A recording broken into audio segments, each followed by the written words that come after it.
This video I want to speak about the similarities between martial arts and breakdancing.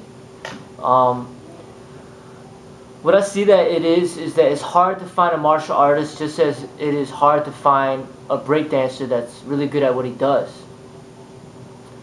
You won't really find like a breakdancing studio or school just driving down the street.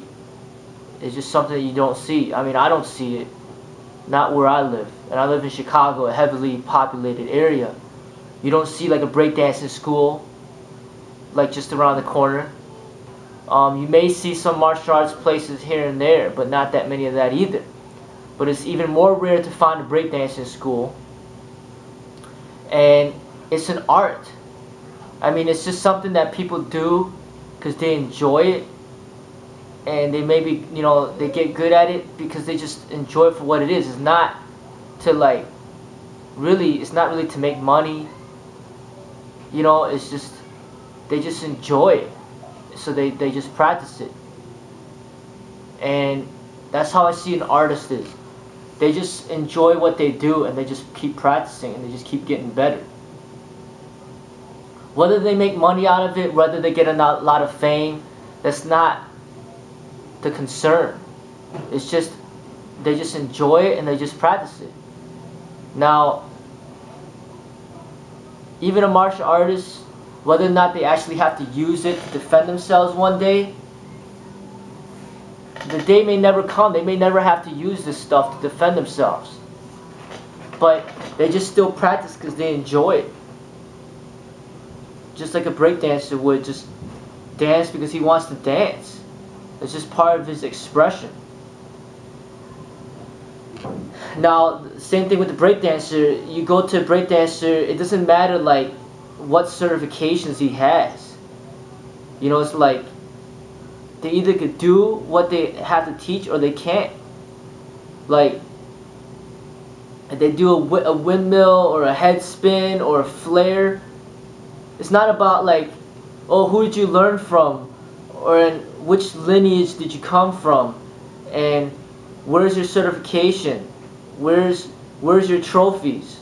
Where's your you know, all this silly stuff. It's more like, if they could do it, they could do it. And since they could do it, that shows that they're capable of teaching you how to do it too. Because they figured out how to do it. So that's all it is, you know.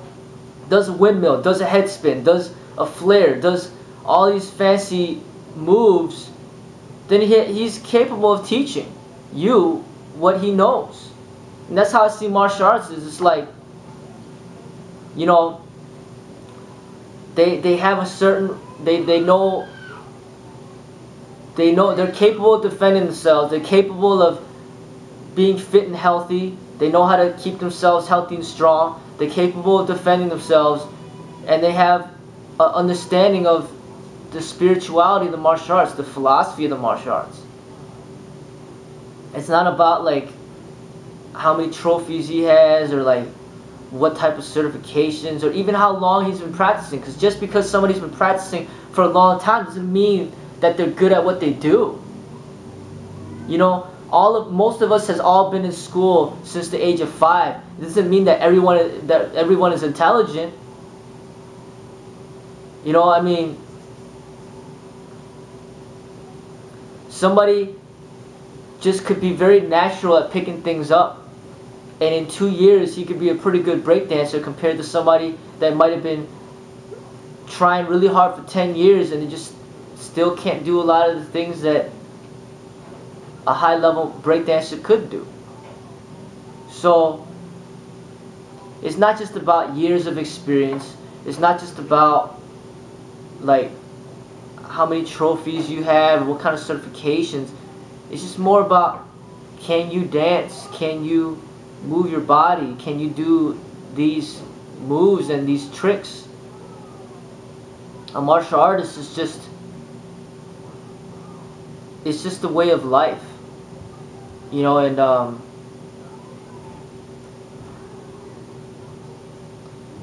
his expression in what he does. You know, that's just something that is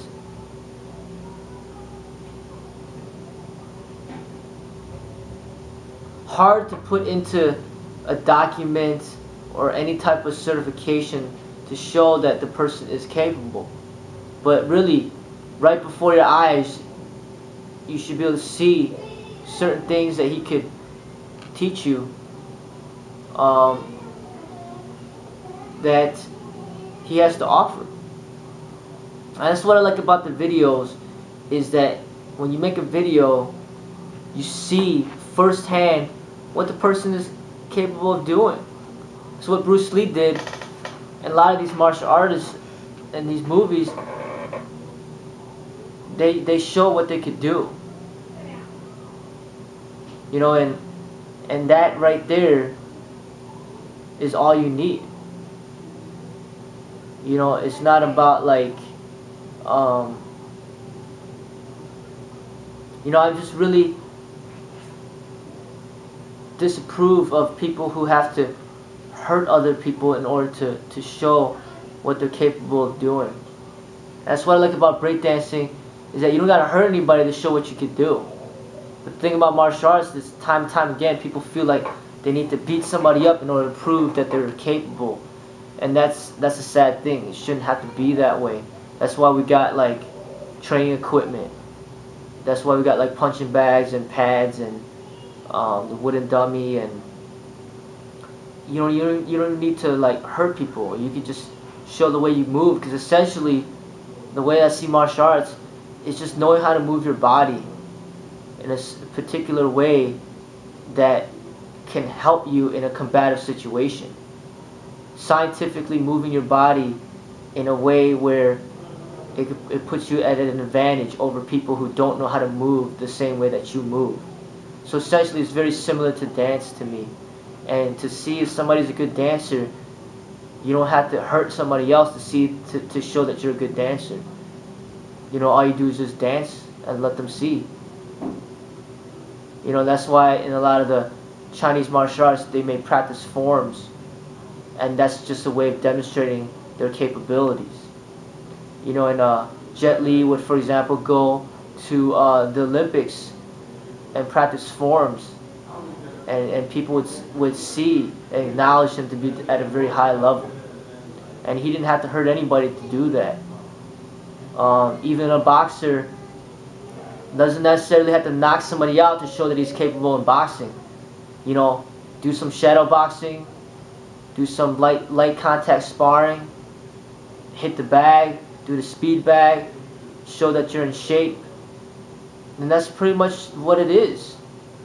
You know how to move your body, you're in shape, you got some good power behind your punches by hitting the bag, the light sparring, you're doing well, you're moving well, you're not getting hit, you're hitting back.